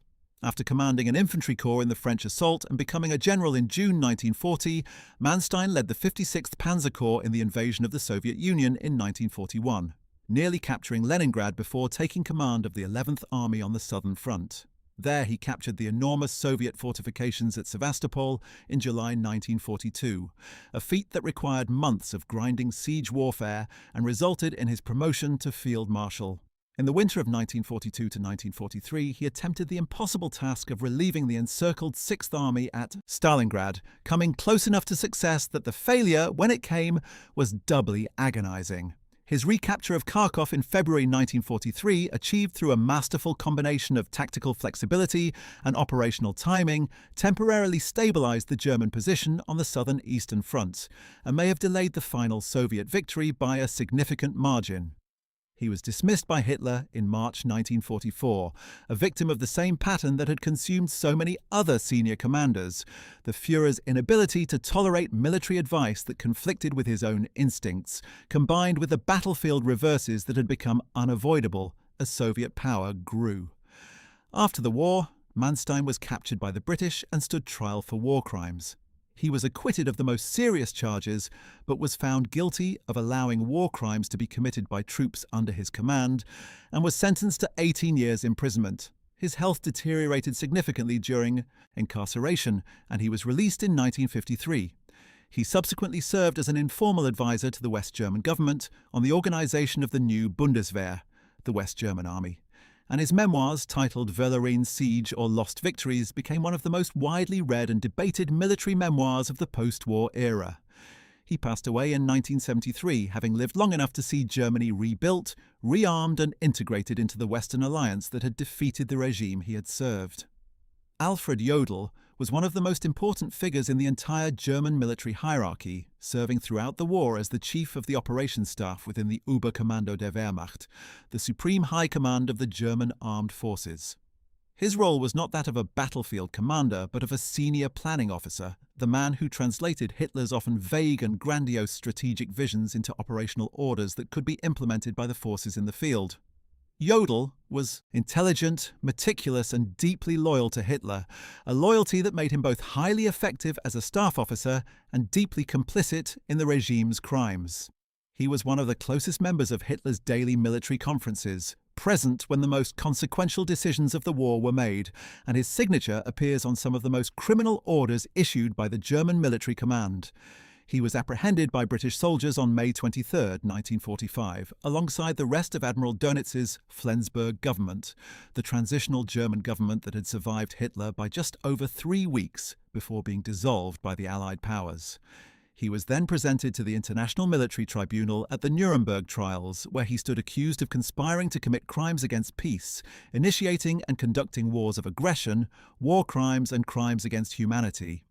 The primary accusations tied to his name were his endorsement of the Commando Order and the Kommissar Order, which mandated the immediate execution of specific categories of prisoners upon their capture.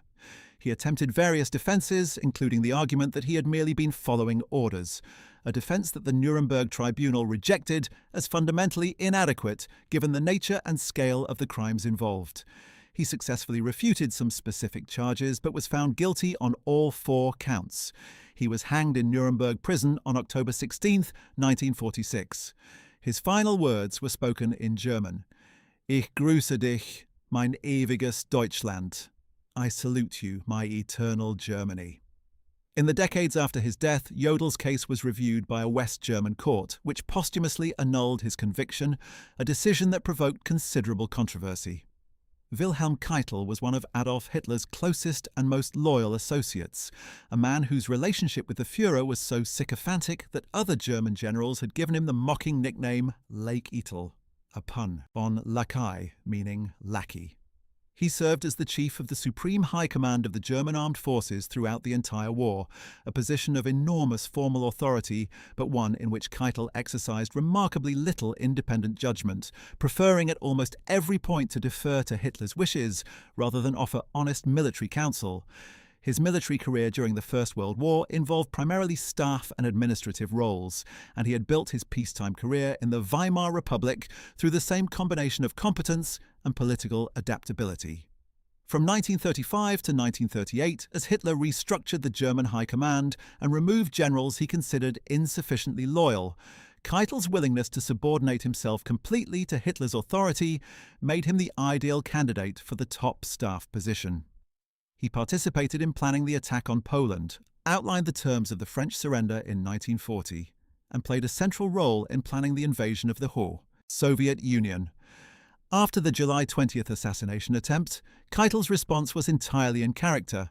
He served on the court of honor that expelled many of the conspirators from the German military, ensuring their conviction and execution by civilian courts. Keitel was captured by the British in May 1945 and subsequently indicted for war crimes by the International Military Tribunal. Unlike most defendants, he accepted responsibility for his actions, acknowledging that he was responsible for all outcomes resulting from his signed orders, a form of accountability that did not, however, translate into remorse for the crimes themselves. In October 1946, he was found guilty of the charges and sentenced to death. He had requested execution by a military firing squad, in keeping with his self-image as a soldier, but was denied this concession and hanged on October 16, 1946, in Nuremberg prison, on the same night as Jodl and 6 other defendants. Karl Dönitz was a pivotal figure in naval history during the Second World War, commanding the U-boat fleet of the Kriegsmarine and prosecuting a fierce campaign against Allied shipping in the Atlantic that came closer, at various points in the war, to severing Britain's supply lines than is sometimes remembered. Rising to the rank of Grand Admiral, Dönitz became the dominant figure in German naval strategy and was distinguished from most other senior German commanders by his absolute, unwavering loyalty to Adolf Hitler. From 1939 to 1943, his U-boats had dominated the Atlantic in what the submarine crews called their happy times, sinking millions of tons of Allied shipping. But the introduction of improved Allied anti-submarine technology, air cover and code breaking — the British had broken the Enigma codes used by the U-boat fleet and could track individual submarines across the ocean — turned the tide decisively by May 1943. When Hitler committed suicide on April 30, 1945, it was Dönitz whom the Führer had designated as his successor, and for a few bizarre weeks Dönitz presided over the remnants of the Nazi state from the town of Flensburg in northern Germany, directing the signing of Germany's surrender and attempting to negotiate terms with the Western Allies. He was arrested in May 1945 and tried as a primary war criminal at Nuremberg, facing charges of conspiracy to commit crimes against peace, war crimes, and crimes against humanity. He was acquitted of crimes against humanity, but found guilty on the other charges and sentenced to 10 years in Spandau prison in Berlin. After his release in 1956, he relocated to a small town near Hamburg. In 1958, he published his autobiography, passionately claiming that he had had no knowledge of Hitler's crimes, a claim that historians have regarded with considerable skepticism, given his position and the scale of the regime's activities. Dönitz passed away in 1980 after a prolonged illness, one of the longest-lived of all the major German military figures of the Second World War. The story of Rommel and these other German commanders raises enduring questions about military professionalism, personal honor, and moral responsibility that have not lost their relevance in the decades since the Second World War ended. These were, by and large, men of extraordinary military ability, genuinely gifted soldiers who demonstrated in their professional craft a level of skill that military historians still study and debate. And yet that professional excellence was put in service of a regime whose fundamental purpose was aggressive war and racial murder on an industrial scale. The tension between these two realities, military genius and moral catastrophe, defines the history of German generalship in the Second World War and continues to shape how we think about it. Rommel's case is, in many ways, the sharpest expression of this tension, because his legend was so large, his abilities so undeniable, and his eventual fate so dramatic. He became the symbol of the clean German general precisely because his legend needed to serve a purpose for Britain and America in the immediate post-war years, when a simple narrative of total German evil was politically and psychologically inconvenient. For West Germany in the 1950s and 1960s, when the new democratic state needed military heroes who were not tainted by the Holocaust. The myth served these purposes admirably. But myths are not history, and the historical Rommel was considerably more complex than the mythologized one. He was a man who had genuinely outstanding qualities: courage, tactical brilliance, a gift for inspiring loyalty, and ultimately a kind of honor that led him, too late perhaps, to a position of resistance to a regime he had served and celebrated for most of his life. He was also a man who had benefited enormously from that regime, who had not asked hard questions about what was being done in the territories his victories were helping to conquer, and who came to his opposition to Hitler through military realism and personal injury as much as through moral conviction. He was, in other words, a human being. Contradictory, complicated, neither saint nor monster, a man caught in circumstances that would test any individual beyond what most can easily imagine. What remains after everything is the image of that October afternoon in Herrlingen. The two generals with the cyanide capsule, the 15 minutes with his wife, the brief words with his son, the quiet road, and the end of one of the most extraordinary military careers of the 20th century. Whatever the complexities and ambiguities of what had preceded it, there is something in that final hour that commands a kind of respect. Rommel died because he had, in his own way and in his own time, come to understand that the man and the regime he had served were wrong and had taken steps, cautious, belated, insufficient as they ultimately proved, to act on that understanding. He paid for those steps with his life. The regime that killed him tried to pretend it hadn't happened, tried to wrap the deed in the language of heroic sacrifice, to claim for itself the honour it had just murdered. It did not succeed, not in the long run. The truth emerged, as truth has a tendency to do, and what it revealed was both more complicated and more human than any simple legend of a desert fox dying gloriously in battle could ever be. Erwin Rommel was not a simple hero, and he was not a simple villain. He was a brilliant soldier who served an evil master, who was slow to understand the full evil of that master, and who, when he finally did understand it, found himself compelled to act even at the cost of everything. That is a story worth telling in full, with all its shadows and contradictions intact, because it speaks to questions about duty and conscience and the terrible costs of moral awakening that do not belong only to the Second World War, but to the whole complicated range of human experience. There are other figures whose stories intertwine with Rommel's in the final act of this drama, and understanding them adds essential texture to the full picture. One of the most important is General Hans Speidel himself, whose survival of the post-July 20th reprisals was one of the most remarkable outcomes of the entire episode. Speidel had been Rommel's chief of staff since April 1944, and his intellectual and conspiratorial background made him one of the most deeply embedded resistance figures in the German military establishment. He was arrested by the Gestapo in September 1944 and underwent weeks of intensive interrogation. The Gestapo suspected him of deep involvement in the July 20th plot, which he was far more deeply than his interrogators ever managed to prove. How he survived the interrogations without breaking in a way that would have led to his own execution, and without fully betraying Rommel in the process, is a story of extraordinary psychological endurance. He managed to provide enough information to satisfy his interrogators, while concealing enough to prevent the worst consequences. He survived the war in Gestapo custody, was liberated in May 1945, and went on to have one of the most remarkable post-war careers of any German officer. He became a close advisor to Konrad Adenauer, the first Chancellor of the West German Federal Republic, and played a central role in the creation of the Bundeswehr, the new West German Army. He rose to become a NATO commander, serving as commander of Allied Land Forces Central Europe from 1957 to 1963. He was also Rommel's most important posthumous champion, writing a memoir about their time together in France that became one of the foundational texts in the construction of the Rommel legend. Speidel had every reason to portray Rommel in the most heroic possible light, and historians have had to read his account carefully, distinguishing what the evidence actually supports from what Speidel wished to be true, or wished others to believe.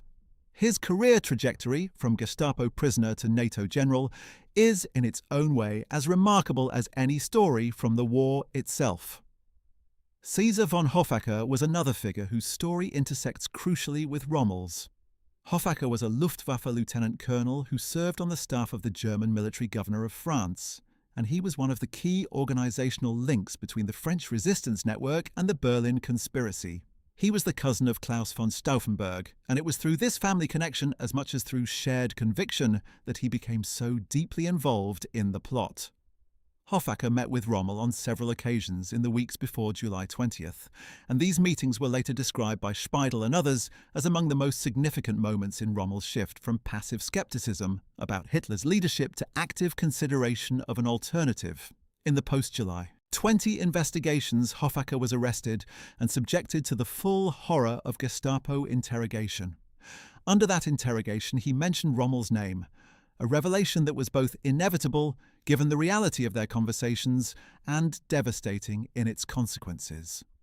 Hoffacker himself was tried by the People's Court and executed in December 1944, dying in the same terrible manner as the other plotters. He was 39 years old. His testimony about Rommel, extracted under conditions of extreme duress, formed part of the evidence that the two generals carried to Herrlingen in October 1944. Whether what he said under torture accurately reflected the full content and significance of his conversations with Rommel, or whether the extremity of his circumstances caused him to represent those conversations in ways that were more incriminating than the reality, is something that cannot now be definitively determined. The evidence was ambiguous, and the Nazi regime interpreted it in the worst possible light, as it always did, where suspected enemies were concerned. General Friedrich Olbricht was another central figure in the July 20th conspiracy who deserves particular attention, because his role illustrates the organizational complexity of the plot and the remarkable degree of planning that went into what was ultimately an unsuccessful attempt to change the course of history. Olbricht served as the head of the General Army Office and deputy commander of the Reserve Army, and in this position he was responsible for the detailed planning of Operation Valkyrie, a contingency plan originally designed to mobilize the Reserve Army in case of internal unrest or a breakdown in civil order. The conspirators had adapted this legitimate plan for their own purposes. When Hitler was dead, they would use Valkyrie to mobilize the Reserve Army, seize control of key government buildings and communication centers in Berlin and other major German cities, arrest SS and Gestapo leaders, and establish a new government before the Loyalists could organize a counter-response. The plan was sophisticated and carefully thought out, and had it been executed as intended, had Stauffenberg's bomb killed Hitler as planned, and had Olbricht and his colleagues moved quickly and decisively once the explosion occurred, it might have succeeded. The key failure, in addition to Hitler's survival, was a delay of several hours between the explosion at the Wolf's Lair and the initiation of the Valkyrie orders in Berlin, a delay that gave the Loyalist forces time to organize, verify that Hitler was still alive, and begin countermeasures. Olbricht was arrested in the Bendler block on the night of July 20th and shot in the courtyard alongside Stauffenberg and two other conspirators in the early hours of July 21st. He was 54 years old. His meticulous planning, his years of organizational work building the conspiracy's infrastructure, had brought the plot to the point where it might have succeeded, and then the irreducible contingency of a briefcase being moved by someone who didn't know what it contained unraveled everything. General Henning von Treschow was perhaps the most important figure in the German military resistance whom most people have never heard of.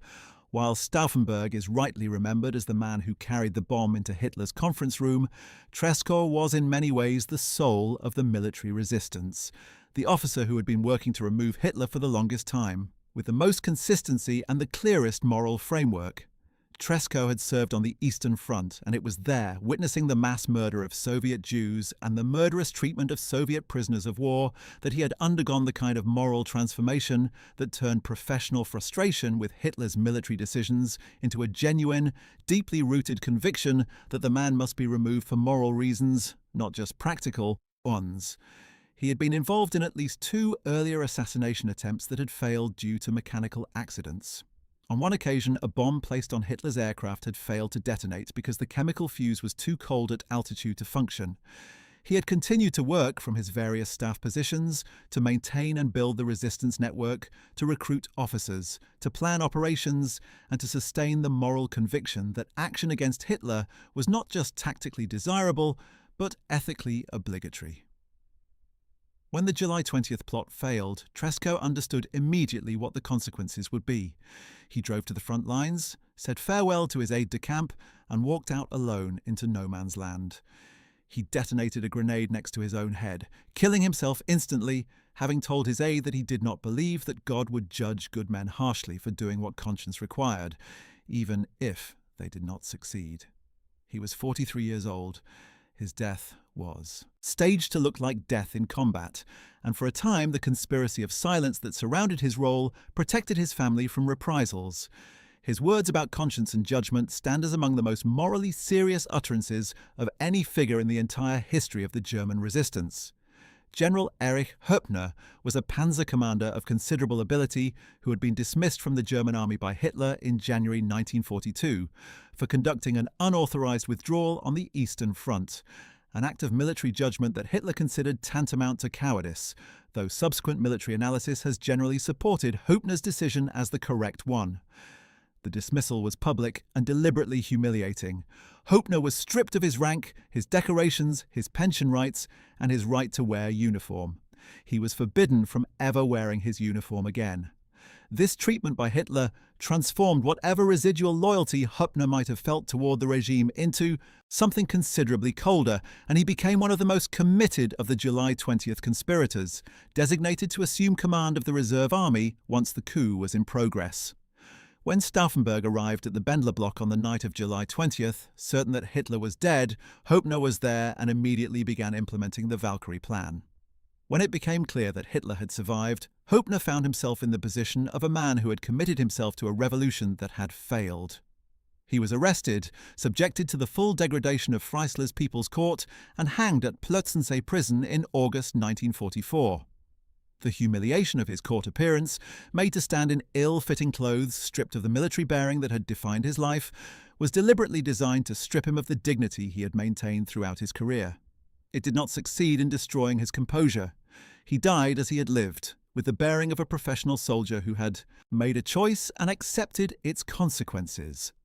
Field Marshal Erwin von Witzleben was the highest-ranking officer to be involved in the July 20th conspiracy, a man of immense experience and seniority who had been part of the resistance networks as far back as 1938 and who had been designated as the future commander-in-chief of the German armed forces in the post-Hitler government. Witzleben had retired from active duty in 1942, officially for health reasons, and his removal from active command had given him both the leisure and the freedom to deepen his involvement with the resistance. His trial before the People's Court was one of the most deliberately degrading of all the proceedings. Friesler and his associates had ensured that Witzleben's trousers were too large for him so that he had to hold them up throughout the proceedings, robbing him of the physical dignity that a man of his rank and age might otherwise have maintained. Friesler screamed at him as he had at all the defendants, calling him a criminal and a traitor, and the exchange between a raging fanatic and a deeply tired old soldier produced one of the most startling moments in the trial record. Witzleben was hanged at Plötzensee on August 8, 1944, one of the first group of executions following the July 20th failure. He was 63 years old. The manner of his death, strangled on a meat hook, the execution filmed, represented the regime's final statement about what it thought of anyone who dared to challenge its authority. What it actually demonstrated was the depth of its fear, because only a regime that is genuinely terrified of its opponents finds it necessary to be so relentlessly cruel in its punishment of them. The story of these individuals, Stauffenberg, Speidel, Hoffacker, Olbricht, Treskov, Höppner, Witzleben, and the dozens of others who participated in the July 20th conspiracy and its affiliated networks, forms the context within which Rommel's own story must be understood. He was connected to this world in some ways more deeply than he sometimes acknowledged, and in other ways perhaps more peripherally than his most enthusiastic defenders have claimed. The precise nature and extent of his involvement will probably never be definitively established, because the most important conversations took place in private, because the documentary record is fragmentary and in some cases deliberately destroyed or obscured, and because all of the key witnesses who survived had various reasons to present the events in particular ways. What can be said with confidence is that by the spring and summer of 1944, Rommel had moved from being one of Hitler's most valued and celebrated generals to being a man who actively hoped for Hitler's removal and who allowed his name and his authority to be used in planning for a post-Hitler Germany. That movement, from loyalty to opposition, is the real story, and understanding it fully means understanding not just the specific events of his later career, but the entire arc of his life. The qualities that made him exceptional, the flaws that made him human, and the world that shaped both. Among the other senior German officers who found themselves on the wrong side of history and whose fates illuminate the world that Rommel inhabited was General Friedrich Fromm, the commander of the reserve army, who was Stauffenberg's direct superior. Fromm's position in the July 20th drama was uniquely ambiguous. He had known about various aspects of the conspiracy for some time. It was essentially impossible to hold his position without being aware of what was being planned in his headquarters. But he had never committed himself formally to participation, always maintaining a degree of deniability, always keeping his options open. When Stauffenberg arrived at the Bendler block on the night of July 20th, having convinced himself that Hitler was dead, he went immediately to Fromm and urged him to issue the Valkyrie orders. Fromm, who had already confirmed through a phone call that Hitler was alive, refused. Stauffenberg and his associates then placed Fromm under arrest within his own headquarters, an extraordinary inversion of military hierarchy that tells you everything about how desperate and committed the conspirators had become. When the coup collapsed a few hours later, Fromm freed himself, had Stauffenberg, Olbricht and 2 others shot in the courtyard without trial, an act designed to silence men who knew about his own complicity, and then announced to the Nazi authorities that he had suppressed the revolt. His attempt at self-preservation did not succeed. The Gestapo investigated and quickly determined that Fromm's knowledge of the conspiracy had been extensive. He was tried and executed in March 1945, just 2 months before the war's end, in a final demonstration of the regime's determination to exact vengeance even as it was being destroyed from all directions. General Heinrich von Stülpnagel was the military governor of France and one of the most committed of all the July 20th conspirators. When word reached Paris on the evening of July 20th that Hitler was dead before the truth became known, Stülpnagel acted immediately and decisively, ordering the arrest of the SS and SD units in Paris, nearly 1,200 men in total. For a few hours on the evening of July 20th, 1944, Paris was in the hands of the conspirators. The Wehrmacht had arrested the SS, and the old professional military had reasserted its authority over the Nazi security apparatus in France, just as the conspirators had planned. Then the news came that Hitler was alive, and everything Stülpnagel had done became instantly and unambiguously treasonous. He attempted to pass off the arrests as a training exercise, but fooled no one. He was recalled to Berlin. On the road there, he stopped and attempted to shoot himself, but succeeded only in blinding himself. He was tried before the peoples, caught barely able to stand due to his wounds, and hanged at Plötzensee in August 1944. His last recorded words before his death were a call for Germany. He was 54 years old. His decisive action in Paris on the night of July 20th remains one of the most dramatic demonstrations of what the coup might have achieved everywhere, if only the bomb had killed its target. These stories of resistance, of failure, of courage, of execution form the broader world in which Rommel's own story reached its conclusion. They remind us that Rommel was not alone in his disillusionment, not unique in his desire to see Germany rescued from the catastrophe of Hitler's leadership, and not even the most courageous or committed of those who tried to act on that desire. What was unique about Rommel was his fame, the extraordinary celebrity that made his death a political problem for the regime, that led to the elaborate state funeral and the sustained lie, and that guaranteed his story would be told and retold long after the war was over. Lesser men, men of equal or greater moral courage, died in the dark at Plötzensee, their names known now only to historians and to their own families.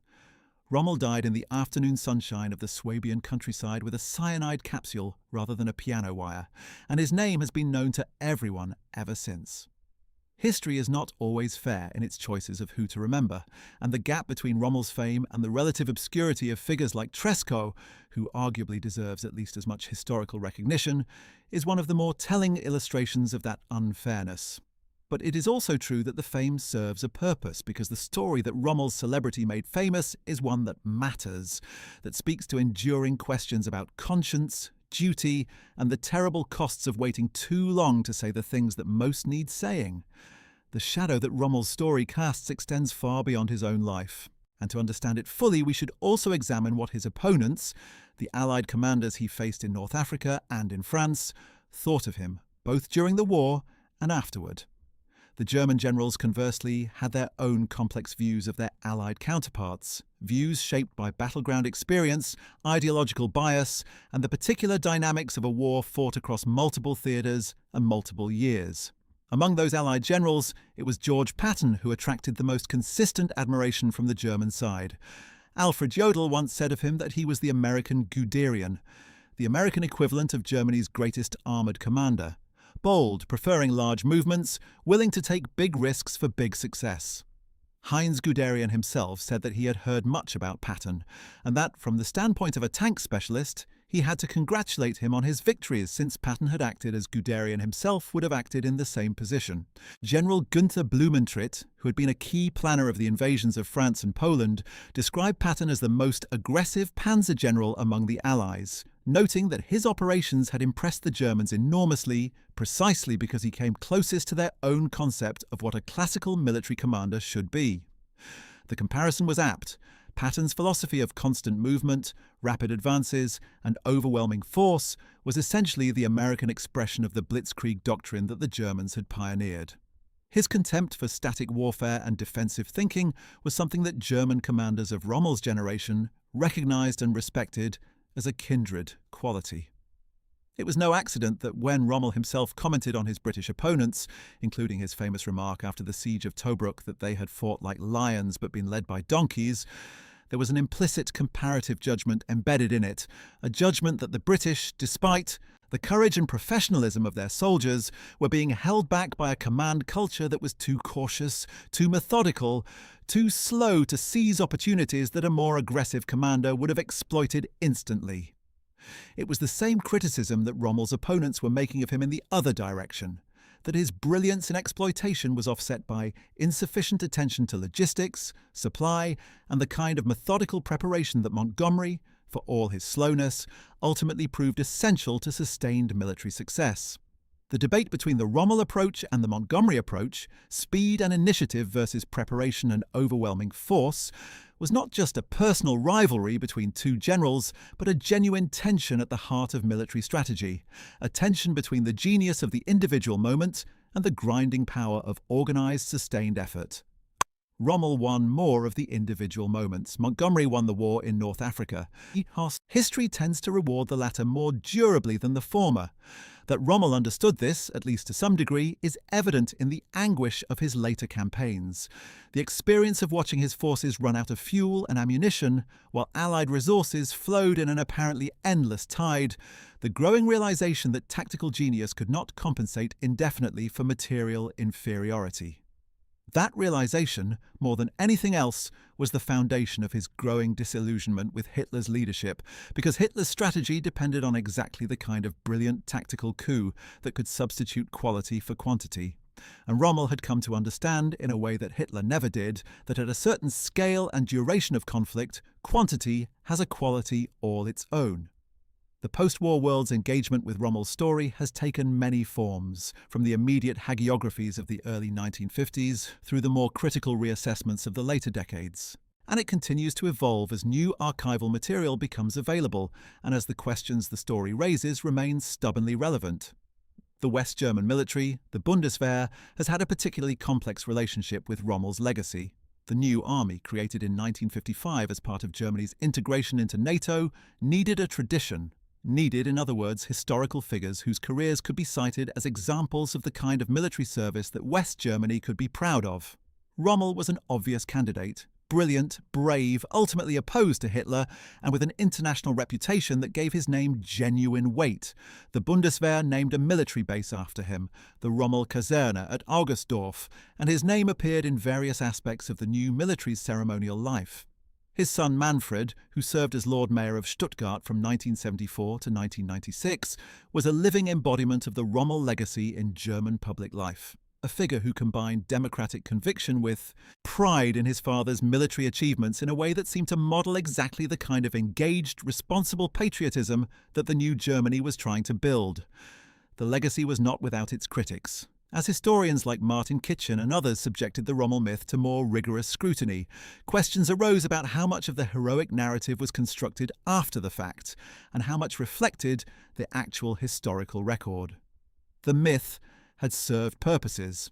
It had been useful to the Allies in the immediate post-war period, useful to West Germany in the 1950s and 1960s, but that usefulness had perhaps come at the cost of a fully honest reckoning with what Rommel had actually done and left undone during the years he had served the Nazi regime. These debates are not over. They may never be over, because the questions they raise are genuinely difficult, and because the evidence, as always in cases of this kind, admits of more than one interpretation.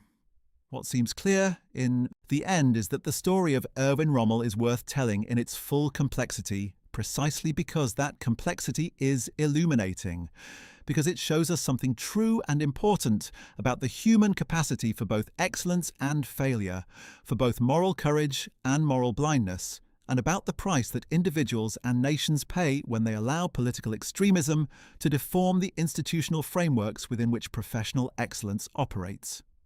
The desert fox ran out of desert. The general ran out of options. The man found in the end the only kind of integrity left to him, and paid for it with his life. The shadow that Rommel's story casts extends far beyond his own life, illuminating the broader tragedy of a German military culture that was technically brilliant and morally catastrophically flawed. A culture that had produced extraordinary soldiers and extraordinary crimes in the same breath, that had served a regime it knew to be criminal because the alternative required a kind of individual courage that most professional soldiers, trained in obedience and hierarchy, found extremely difficult to summon. The men who did summon that courage, Stauffenberg, the Oster conspirators, the various officers who participated in the July 20th plot, paid with their lives, died in the most agonizing ways the Nazi regime could devise, and left behind families who were themselves persecuted for years afterward. The men who did not summon that courage, who continued to serve with professional efficiency and told themselves that soldiering was a profession separate from politics, largely survived, some to face post-war trials, some to retire quietly to their estates and their memoirs, some to serve the new West German military in roles that gave their careers a second act that the victims of their wartime service were never afforded. History does not make these contradictions comfortable or easy.